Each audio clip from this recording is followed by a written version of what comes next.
Live and on demand, this is WNY News Now. Thanks for joining us for WNY News Now. I'm Justin Gould. Here's a look at some headlines that we're following today.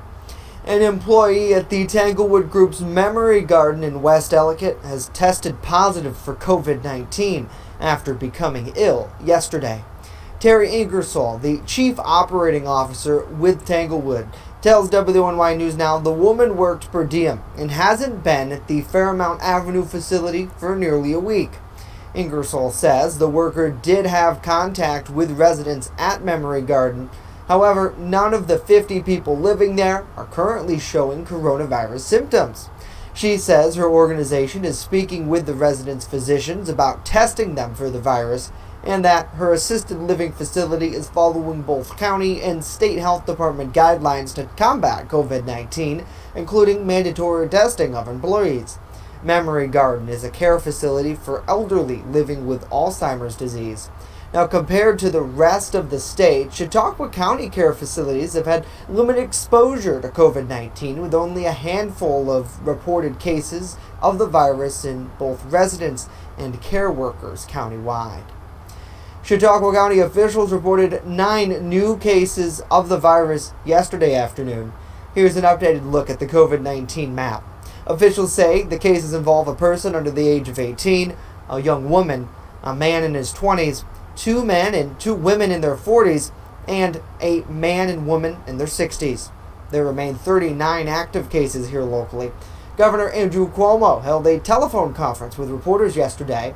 He says his staff is watching the Western New York region following a recent uptick in cases over the weekend.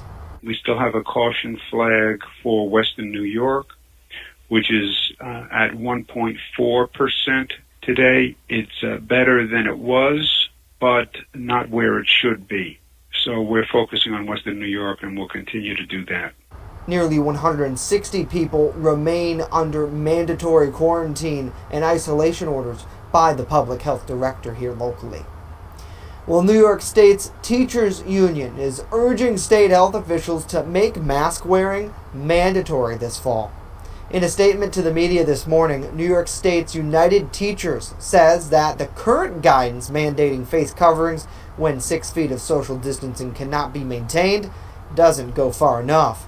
They're calling on state leaders to make masks mandatory indoors at all times during the school day, all in an effort to help reduce the spread of COVID-19 in buildings that reopen for in-person instruction.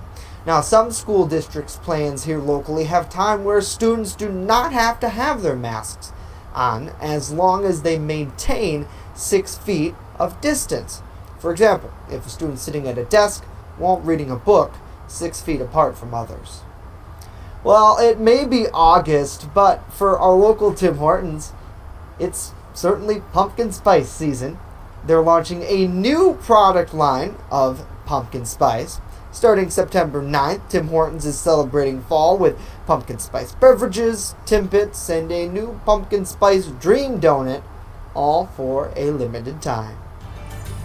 Coming up next, we get a check of our First Defense weather forecast. Stay with us.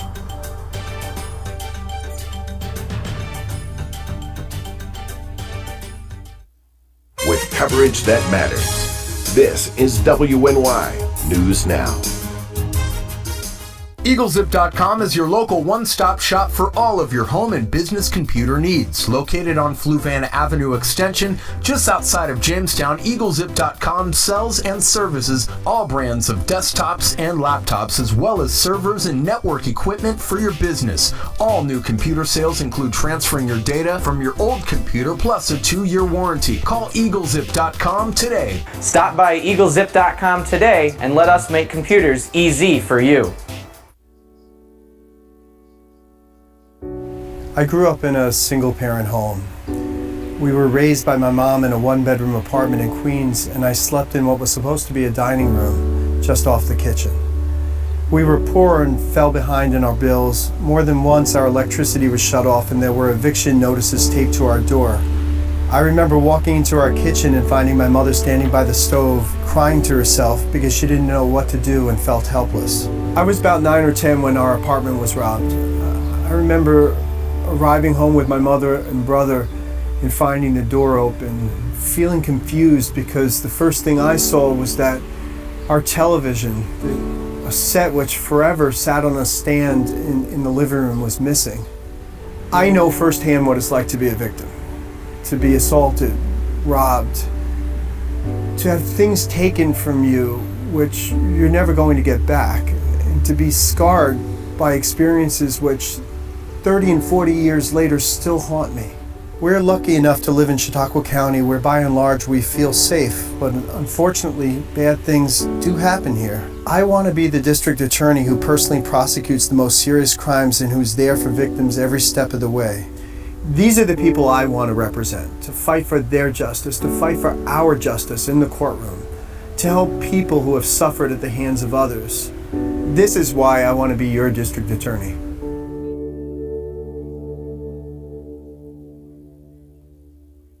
You're watching WNY News Now, where coverage comes first.